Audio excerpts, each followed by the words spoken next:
Assalamualaikum warahmatullahi wabarakatuh. Alhamdulillahi rabbil alamin. Wabihi nasta'inu ala umurid dunia waddin. Ashhadu an la ilaha illallah wahdahu la syarikalah. Wa ashhadu anna muhammadan abduhu wa rasuluh. Allahumma salli wa sallim ala nabiyyina Muhammad wa ala alihi wa sahbihi wa man walah. Amma ba'd. Para jamaah yang dirahmati Allah, alhamdulillah pagi hari ini kita bisa bertemu lagi, kita bisa bermuajahah, bisa bertatap muka meskipun melalui cara online dan belum bisa melalui cara offline karena ada hambatan yang membuat kita tidak bisa bertemu secara offline. Tapi apapun yang bisa kita lakukan, mari kita syukuri dan kita manfaatkan pertemuan ini dengan sebaik-baiknya. Dan mudah-mudahan sekali lagi kita berharap pertemuan kita pada pagi hari ini benar-benar menjadi pertemuan yang mendapatkan ridho dari Allah Subhanahu wa Ta'ala. Amin. Para jamaah yang dirahmati Allah, berkali-kali saya mengungkapkan jawaban atas pertanyaan para jamaah. Nah, pertanyaan yang terakhir ini yang saya harus menjawabnya dengan jawaban yang ekstra hati-hati. Pertanyaannya begini, kenapa kita ini sering menjumpai kebijakan yang tidak selaras antara satu dengan yang lain? Kebijakan dari siapa? Ya kebijakan dari seseorang yang memang punya otoritas untuk membuat kebijakan. Saya menjawabnya dengan jawaban yang ekstra hati-hati. Ya, kita sikapi saja dengan bijak.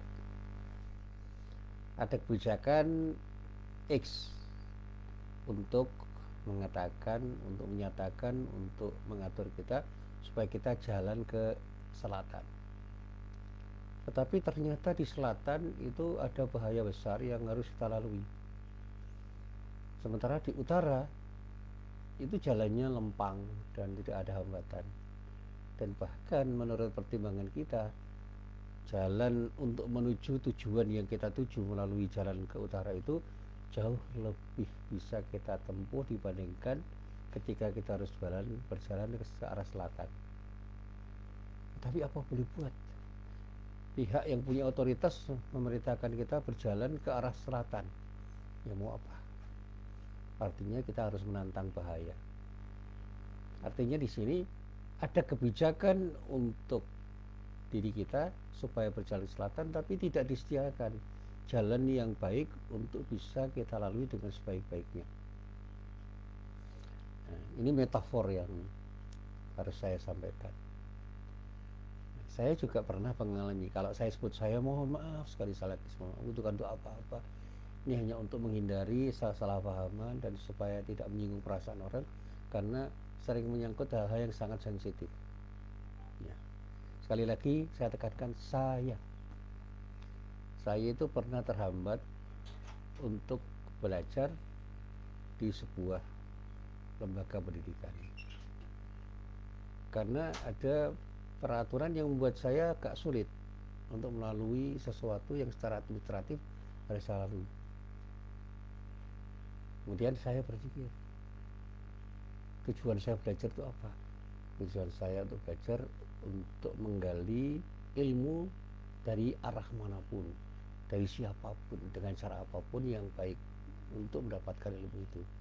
Akhirnya saya harus melalui proses belajar mengajar yang tidak ideal. Tapi ilmu yang saya dapatkan ternyata jauh lebih bernilai daripada ilmu yang saya perkirakan saya dapatkan di lembaga yang disebut orang sebagai lembaga yang paling ideal untuk saya jadikan sebagai tempat belajar. Nah, ketika saya belajar ilmu itu dan kemudian saya mendapatkan ilmu yang menurut saya sangat memadai, satu saat saya berdiskusi dengan teman saya yang belajar di tempat itu, di tempat yang dikatakan orang sebagai tempat ideal. Ternyata hasil diskusinya direspon orang dengan baik, dan saya mendapatkan apresiasi pada waktu itu. Karena apa yang saya sampaikan itu, di samping datanya itu lebih valid, argumen yang saya kemukakan itu merupakan argumen yang lebih rasional atau difahami oleh audiens sebagai argumen yang lebih bisa dipercaya dibandingkan dengan argumen teman saya. Saya tidak kemudian menyombongkan diri bahwa saya lebih pintar, tidak. Saya lalu merenung,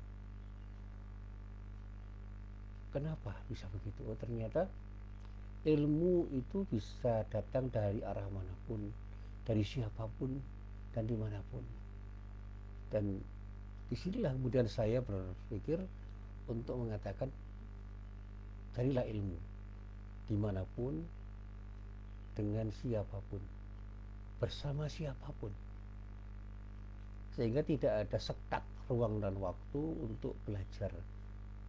Dan inilah yang saya peroleh dari pengalaman hidup saya ketika saya belajar, sehingga saya sangat menghargai teman-teman saya yang mendapatkan ilmu yang luar biasa dari proses yang luar biasa, tetapi tidak mendapatkan pengakuan dari banyak orang karena beliau itu mendapatkan ijazah formal yang tidak sama dengan apa yang dia pahami, karena memang dia belajar pada lembaga atau institusi yang tidak secara formal menyatakan mengajarkan ilmu itu, tetapi secara substantif teman saya itu mendapatkan pengajaran yang luar biasa. Sementara teman saya yang lain yang belajar di tempat yang secara formal menyatakan akan mengajarkan ilmu itu, tetapi karena jebakan formalitas justru dia tidak mendapat sesuatu yang ideal, sehingga hasilnya itu tidak lebih baik daripada teman saya yang belajar di lembaga yang tidak secara formal menyatakan mengajarkan ilmu itu. Nah, disinilah yang saya sampaikan, secara substantif ya teman saya yang pertama itu yang lebih baik, tetapi sekarang kan ada jebakan formalitas. Orang dituntut secara formal untuk mendapatkan ijazah, dan ijazah itu kemudian menjadikan alat bagi orang itu untuk diakui oleh orang bahwa dia itu punya ilmu karena dia pernah sekolah. Tapi kualitas ilmunya sekali lagi belum tentu lebih baik daripada orang yang dinyatakan tidak pernah sekolah secara formal di lembaga yang dinyatakan mempelajari ilmu itu. Nah, para jamaah yang dirahmati Allah, ini yang harus juga saya sebut ya. Saya bukan pengagum apalagi mengkultuskan orang. Satu saat saya itu belajar filsafat, dan saya mengalami kesulitan untuk memahami satu bagian tertentu. Dan saya mencoba untuk belajar dari buku seorang guru besar filsafat, dan pernah mendengarkan kuliahnya untuk bisa memahami apa yang ingin saya pelajari itu, yaitu filsafat ilmu. Berkali-kali saya dengarkan, berkali-kali saya baca, saya nggak memahami, saya nggak paham-paham itu. Sampai saya kemudian bertanya kepada salah seorang guru besar, dosen filsafat di sebuah perguruan tinggi ternama di Yogyakarta, tentang apa yang ada di buku yang saya pelajari itu. Dia sambil tersenyum mengatakan, ya Mas Muhsin, kalau Mas Muhsin tidak paham, itu ada temannya. Siapa Bu? Ini ibu-ibu. Siapa temannya Bu? Ya temannya saya juga pernah membaca buku itu, dan buku yang Anda baca itu sama dengan buku yang saya baca. Saya juga tidak terlalu paham dengan apa yang ditulis oleh orang itu, namanya filsafat ilmu. Dan saya tanya di sekelakar, ibu juga pernah mendengar ceramah atau kuliah dari orang yang menulis buku ini? Ya pernah. Kira-kira memahami? Ya agak sedikit paham, cuma tidak seluruhnya saya bisa memahami karena penjelasannya menurut saya kurang bisa dipahami dengan mudah. Nah, setelah saya tanya itu, lalu pada siapa Bu saya harus belajar? Kemudian saya diminta, tolong Mas Muhsin membaca bukunya seorang pengajar filsafat dari Bandung, namanya Yuyun Surya Sumantri. Nah, kemudian saya baca bukunya itu. Bukunya itu filsafat ilmu yang ditulis secara populer. Ternyata dengan buku itu saya lebih memahami. Nah, saat ini saya justru memahami filsafat ilmu itu dari orang yang gelarnya itu gelar S1, namanya Rocky Gerung. Nah, satu saat dia memberikan kuliah tentang filsafat ilmu di sebuah pertemuan dan diunggah di YouTube itu. Saya cermati berkali-kali dan ternyata banyak YouTube dia itu yang bicara tentang filsafat ilmu. Saya semakin paham dan saya lebih bisa mencerna apa yang dikatakan beliau itu. Nah, kalau saya ditanya lebih pintar mana, profesor dengan Rocky Gerung, saya tidak bisa menjawab dengan baik dan saya tidak akan menjawabnya. Saya hanya ingin mengatakan saya lebih bisa paham ketika belajar sama Pak Rocky Gerung dan belajar sama Yuyun Surya Sumantri dibandingkan dengan seorang profesor yang tidak perlu saya sebut namanya itu ketika beliau mengajar dan punya buku tentang filsafat ilmu. Nah, para jamaah yang dirahmati Allah, apa yang ingin saya sampaikan dalam kuliah ini? Belajarlah dari siapapun, dimanapun dan kapanpun. Jangan pernah kita tersekat oleh dinding-dinding yang membuat kita itu seolah-olah tidak bisa belajar kecuali di dalam ruang yang terbatas itu. Ya, inilah yang selalu saya sampaikan dalam bahasa sederhana bahwa kita harus bisa belajar dengan proses belajar yang terbaik dan kita harus memilih untuk itu sehingga kita bisa memahami apa yang kita belajar itu dengan sebaik-baiknya, termasuk di dalamnya ketika belajar agama. Saya insya Allah setiap hari membaca Quran ya, di tempat-tempat yang tidak perlu saya sebutkan tempatnya di mana, yang jelas tempatnya itu tempat yang baik. Nah, ketika saya tidak paham, saya bertanya pada orang, entah melalui jaringan internet, tanya langsung, atau dari buku-buku yang bisa saya baca. Dan alhamdulillah, dari pertanyaan-pertanyaan yang saya miliki dan kemudian saya coba untuk menggali jawaban dari banyak hal, termasuk dari buku, dari tulisan orang, dari ceramah seseorang, dan banyak hal yang bisa saya lakukan, saya semakin paham. Ternyata Allah itu memberi keluasan kepada kita untuk menggali ilmu yang kita perlukan tanpa harus kita sekat dengan sekat-sekat tertentu, dan pada akhirnya kita harus betul-betul mengerti bagaimana kita seharusnya belajar dengan proses pembelajaran yang tepat dengan pilihan-pilihan kita yang barangkali oleh orang lain disebut sebagai pilihan yang tidak pas, pilihan yang aneh. Nah, para jamaah yang dirahmati Allah, apa yang kemudian ingin saya sampaikan lagi? Saya punya pengalaman lagi, yaitu ketika saya cari tahu tentang bagaimana seharusnya kita itu mendekatkan diri kepada Allah. Ada satu ayat yang saya baca di dalam surat Al-Maidah ayat 35. Di dalam ayat itu Allah berfirman, "Ya ayyuhalladzina amanu taqullaha wabtaghu ilaihil wasilata wajahidu fi sabilihi la'allakum tuflihun." Hei orang-orang yang beriman, bertakwalah kepada Allah dan carilah jalan yang bisa mendekatkan dirimu kepadanya, dan berjihadlah di jalan Allah supaya kamu mendapatkan keberuntungan. Di dalam ayat ini Allah menyatakan kepada orang-orang yang beriman, yang pertama kali dikatakan oleh Allah, ittaqullah, bertakwalah kepada Allah. Baru setelah itu ada perintah, wabtaghu ilaihil wasilah, dan carilah jalan yang bisa menjadikan diri kita itu dekat kepada Allah. Lalu ada perintah, wajahidu fi sabilih, dan berjihadlah di jalan Allah, la'allakum tuflihun, supaya kamu mendapatkan peruntungan. Nah, kalau kata la'allakum tuflihun itu dinyatakan oleh Allah pada diri kita, itu bermakna Allah menjamin. Kalau dalam bahasa yang diterangkan oleh guru saya waktu saya belajar bahasa Arab itu dikatakan itu punya fungsi litawakku, untuk menyatakan kemungkinan adanya sesuatu yang pasti terjadi dari Allah untuk sesuatu yang dinyatakan, bukan sekedar ditarji, bukan sekedar berharap. Nah, perintah Allah itu pertama, kita harus bertakwa kepada Allah. Artinya jalani hidup ini dengan cara yang ditentukan oleh Allah untuk kita jalani. Itulah, berhati-hatilah agar kita tidak terjebak pada jalan yang tidak benar, pada jalan yang sesat. Karena hanya ada satu jalan yang harus dilalui yang disebut dalam Al-Quran dengan kata Shiratal Mustaqim. Sehingga doa kita kepada Allah adalah ihdinas shiratal mustaqim. Ya Allah, tunjukilah kepada diri kami jalan yang lurus. Karena ada jalan-jalan yang lain yang dulu pernah saya nyatakan. Rasulullah ketika menjelaskan shiratal mustaqim itu, beliau membuat garis, satu garis lurus, itu namanya shiratal mustaqim. Kemudian ada garis-garis yang lain yang bengkok-bengkok yang ada di sampingnya, itu jalan-jalan selain jalan Allah, yang kita simpulkan dengan jalan yang betul-betul bisa mendekatkan diri kita kepada Allah, itu namanya shiratal mustaqim. Sementara jalan-jalan yang lain itu justru akan menjauhkan diri kita dari Allah. Artinya di sini kita harus berjalan di jalan yang tepat, yaitu jalan yang ditunjukkan oleh Allah untuk kita lalui supaya kita mendapatkan sesuatu yang kita tuju.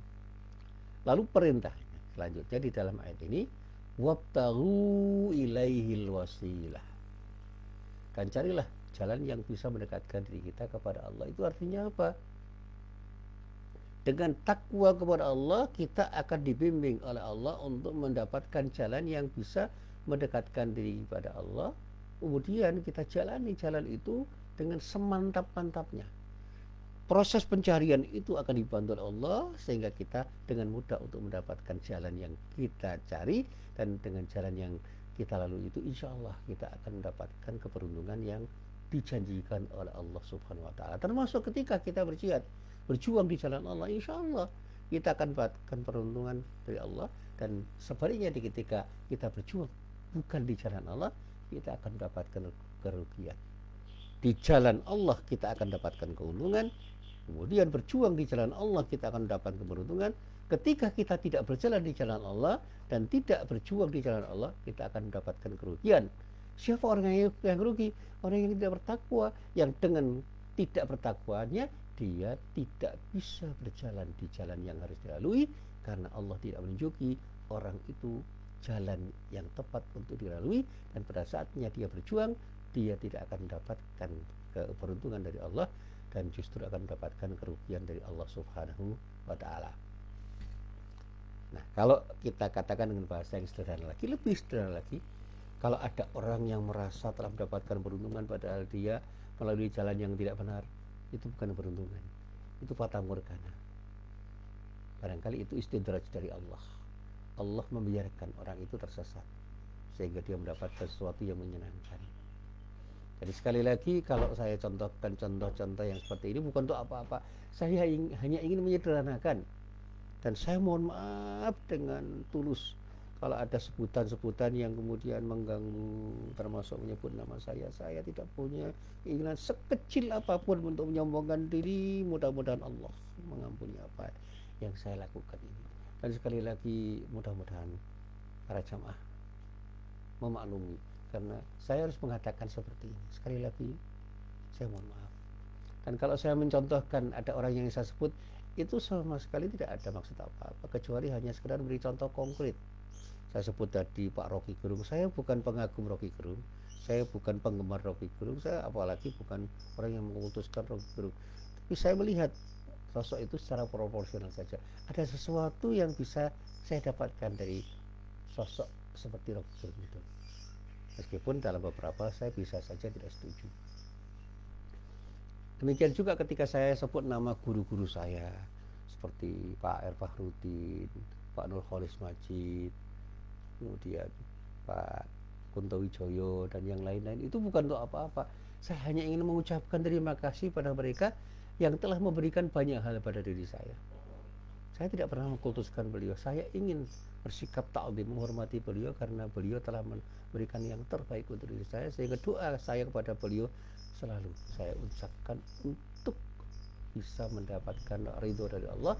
Sehingga saya ucapkan doa saya kepada mereka, mudah-mudahan Allah mengganti kebaikan mereka kepada mereka dengan kebaikan yang lebih baik daripada kebaikan yang telah beliau berikan kepada diri saya dan banyak orang yang telah mereka beri kebaikan dengan proses belajar yang pernah saya lalui bersama mereka yang saya sebut sebagai guru-guru saya itu.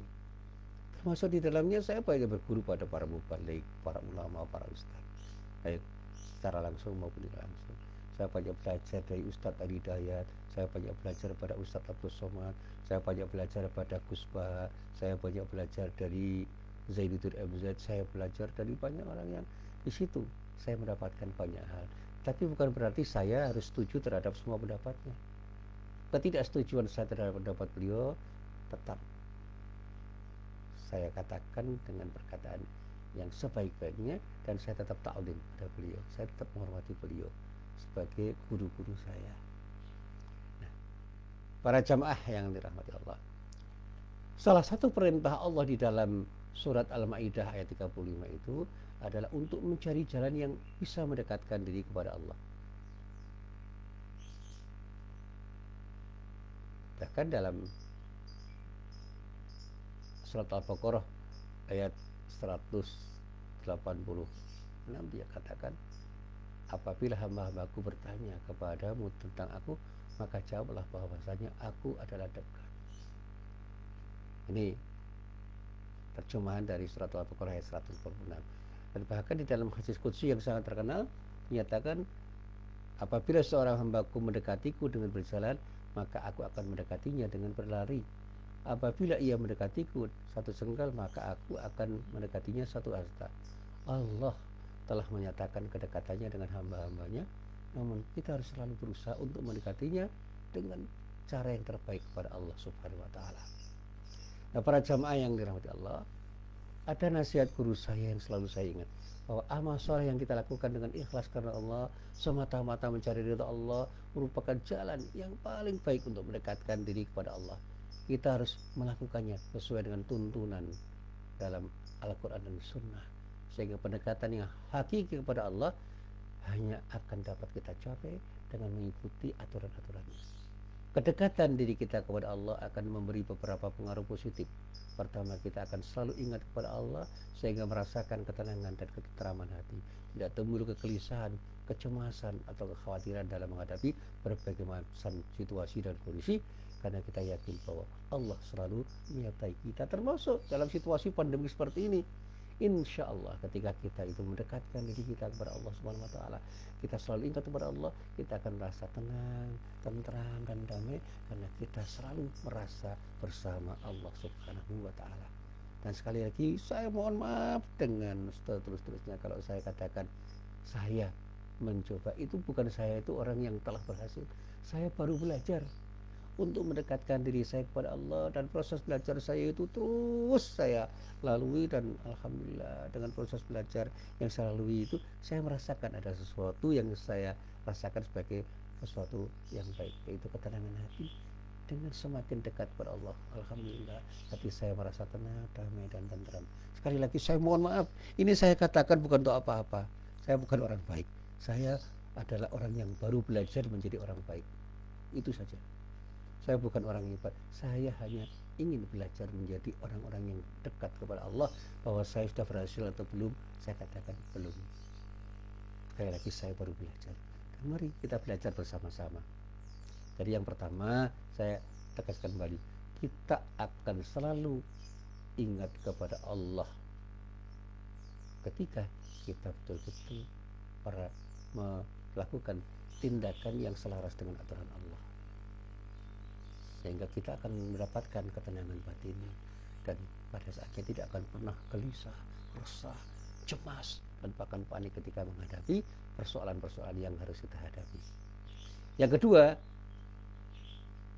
dengan mendekatkan diri kepada Allah, insya Allah kita selalu akan berhati-hati di dalam berpikir, kita akan selalu berhati-hati di dalam bersikap, kita akan selalu berhati-hati di dalam melakukan tindakan apapun, dan insya Allah kita akan jadi orang yang selalu akan mendapatkan hidayah dari Allah, mendapatkan inayah dari Allah, mendapatkan ma'unah dari Allah, dan mendapatkan taufik dari Allah, sehingga insya Allah kita tidak akan berjalan di jalan yang tidak benar. Kita tidak akan pernah melakukan penyimpangan, karena Allah selalu mengawasi diri kita. Allah selalu berada di samping kita dan mengarahkan diri kita ke arah jalan yang benar. Yang ketiga, kita harus punya keinginan untuk memperbaiki amal soleh kita, karena semakin kita itu berusaha untuk beramal soleh, insya Allah kita akan semakin dekat kepada Allah. Dan amal soleh yang kita lakukan itu akan menjadi amal soleh yang nyaman kita lakukan sekali lagi ketika kita mau taat kepada Allah dengan ikhlas karena Allah. Sehingga amal soleh itu seolah-olah mengalir menjadi bagian dari hidup kita, dan kita akan merasakan betapa nikmatnya beramal soleh. Para jamaah yang dirahmati Allah,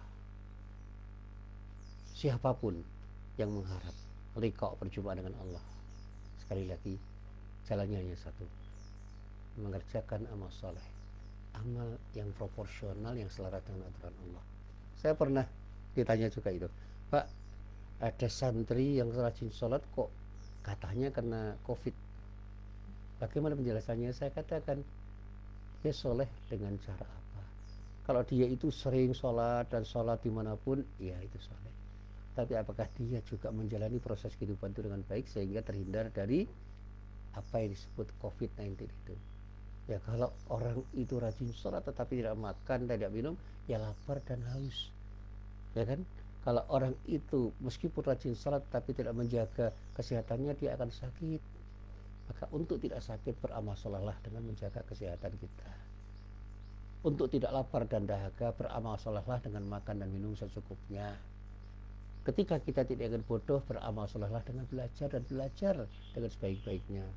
Ketika kita ingin menjadi orang yang bermanfaat, jadilah orang yang belajar untuk menjadi orang yang bermanfaat dimanapun dan kapan kita berada. Kita tidak boleh memisahkan antara sholat kita dalam ibadah kita dengan perilaku kita sehari-hari. Bahkan saya pernah mengajarkan kepada para murid saya, sholatlah di ketika kita berada di masjid, dan jadikan sholat itu sebagai sesuatu yang memadu kita untuk selalu berjalan di jalan Allah dimanapun dan kapan kita berada, sehingga di dalam diri kita selalu ada nilai-nilai salat yang kemudian menyejarah di dalam kehidupan kita, karena kita bisa melahirkan sesuatu tindakan yang terbaik karena salat kita yang kita laksanakan dengan ikhlas karena Allah. Nah, para jamaah yang dirahmati Allah, pada pengajian pagi hari ini saya hanya ingin menyatakan pada diri saya, mari kita beramal soleh dengan sebaik-baiknya, dan jangan pernah bersikap syirik dengan syirik yang seperti apapun. Insya Allah dengan beramal soleh karena Allah, dengan tidak mempersekutukan Allah, kita akan bertemu dengan Allah dimanapun kita berada. Kita akan jadi orang yang serba tentram, serba damai, serba nyaman di dalam hidup kita. Dan pada puncaknya, insya Allah kedekatan kita kepada Allah akan menghadirkan Allah di dalam diri kita, dan kita akan selalu hadir mengingat Allah. Dan pada saat kita mengingat Allah dengan sebaik-baiknya, Allah akan melapangkan kepada diri kita jalan menuju surga yang dijanjikan oleh Allah kepada orang-orang yang bertakwa kepadanya. Insya Allah, sekali lagi dengan seyakin-yakinnya saya katakan, surga hanya akan dapat kita peroleh dengan jalan ketakwaan, dan jalan ketakwaan hanya bisa kita lalui dengan memperbanyak amal soleh dan menghindari semua perbuatan maksiat. Dan amal soleh yang kita lakukan itu amal soleh yang punya dimensi vertikal dan dimensi horizontal, sehingga jangan pernah mempertentangkan sholat kita di masjid dengan perilaku kita di masyarakat. Orang yang sholat dengan baik di masjid, insya Allah akan menjadi orang yang baik di masyarakat, dan orang yang baik di masyarakat itu tidak kemudian keluar dari masjid. Dia harus tetap ingat dengan masjid, sehingga masjid bagi dirinya adalah tempat yang selalu dia rindukan, dan pada saat dia merindukan masjid, dia akan datang ke masjid dengan ikhlas karena Allah, dan pada saat dia beribadah di masjid, maka nilai-nilai ibadah yang ada di dalam masjid itu akan bisa menyejarah di dalam kehidupan dirinya untuk menjadikan dirinya menjadi orang-orang yang bisa beramal soleh dimanapun dan kapanpun dia berada, dan kepada siapapun dia berinteraksi. Inilah apapun yang bisa saya sampaikan di dalam pengajian saya pagi hari ini. Mari kita belajar untuk menjadi orang yang bisa mendekatkan diri kepada Allah dengan memperbanyak amal soleh, dan mudah-mudahan amal soleh yang kita lakukan benar-benar menjadikan kita menjadi orang yang bertakwa kepada Allah, dan dengan bertakwa kepada Allah kita akan terjamin menjadi orang yang akan mendapatkan kebahagiaan hidup di dunia wal akhirah. Amin ya rabbal alamin. Billahi taufiq wal hidayah. Assalamualaikum warahmatullahi wabarakatuh.